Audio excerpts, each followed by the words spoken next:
Blessed morning, children of God. Kumusta man ang tanan?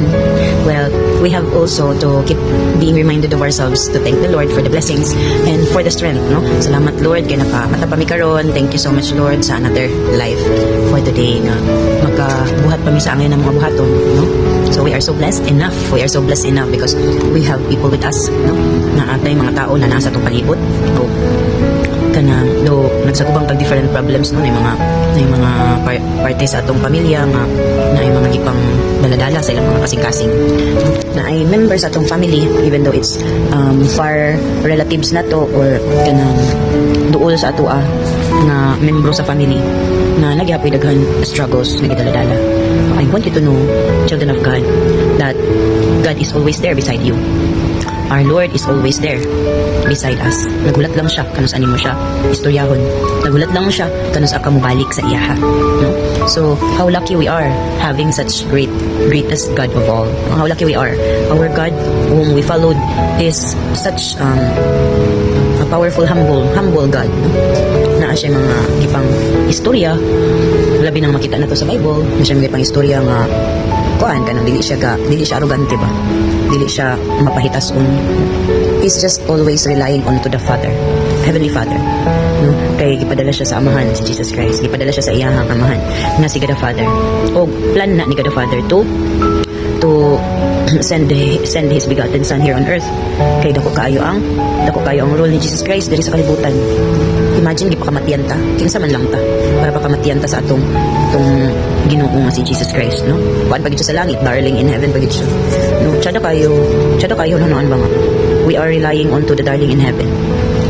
Kay unsay atong mga gusto, atong passion and desire sa atong kasing-kasing ug mind, dili na siya magduha-duha og hatag sa ato, most especially if wala ko ka nagduha-duha.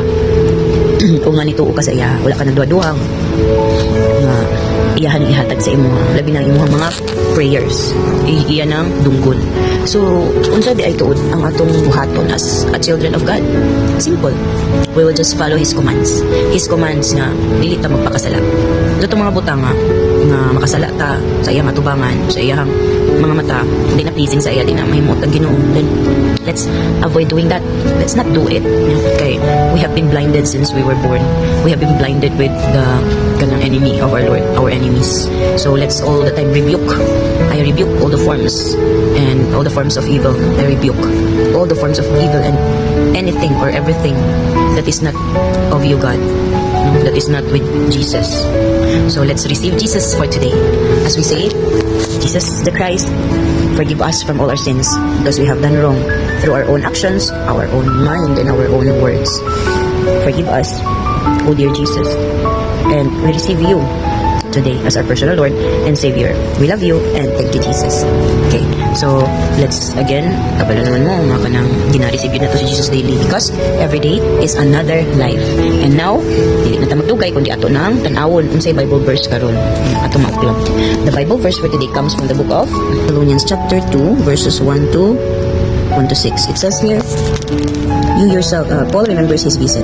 You yourselves know, dear brothers and sisters, that our visit to you was not a failure. You know how badly we had been treated at Philippi just before we came to you and how much we suffered there. Yet our God gave us the courage to declare His good news to you boldly in spite of great opposition.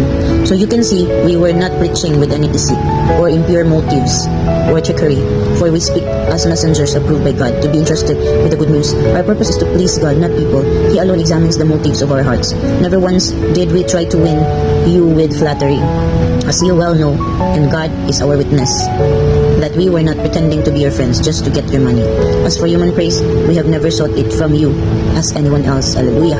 Thank you, Lord God, for this Bible verse. Okay, so actually, this is in regards to being evangelist. Being an evangelist, no? Our purpose is to please God, not people. He alone examines the motives of our hearts.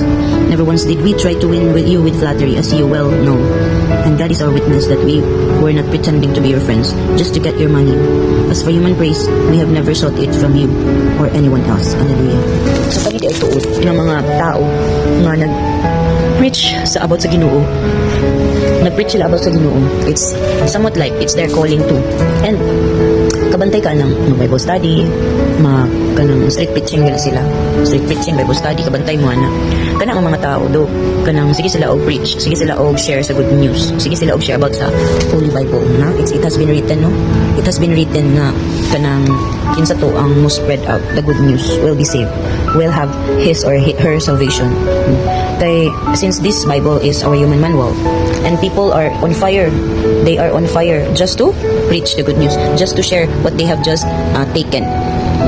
What like they are so blessed because they encountered such thoughts or wisdom from the Bible.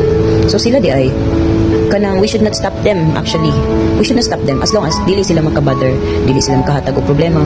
Kanang mga preacher nga mo kuan lang kanang ang ila lang tumong is a peace of mind sa imuha kay naa man gud sa Ginoo ang peace of mind. So every time they out something from their mouth na peaceful ra pud sa imuhang pandungog, like nakahatag ra pug solusyon sa imong problema, then you are so blessed because you heard from someone a certain thought na makasolve sa imong problema, no?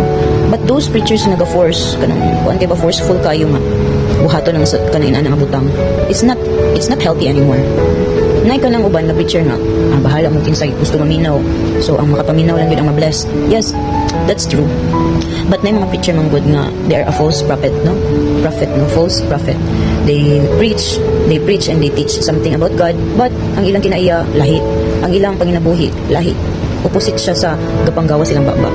It should be like if you are bringing with you God and you want to express to people around you your higher purpose to evangelize about God, then make sure that your past is done and the new has come.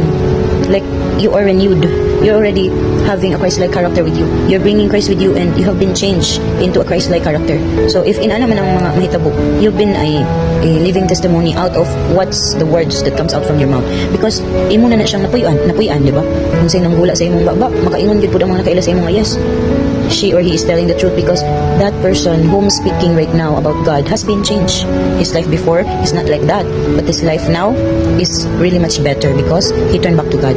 Ngano di ay kumubalik ka sa Ginoo, mahanay ta, maokey ang dagan sa itong kinabuhi, because God alone can give us peace of mind. God alone can give us and have a plans to prosper us, as he promised in Jeremiah, to prosper us but not to harm us. Nanatakalab sa Ginoo. Kung ang imong family gisaligway ka, then God cannot do that to you.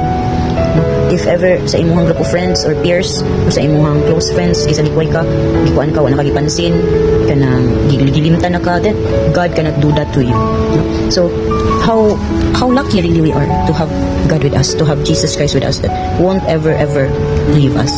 He won't even think in leaving us. Rather, he is just beside us. He is just with us. He's just dwelling in us through the Holy Spirit. Because through the Holy Spirit, we are always connected to Him, to Jesus, our Lord and Savior, and also His Father, our God, our Creator in heaven. So I guess that's all for today. Be blessed!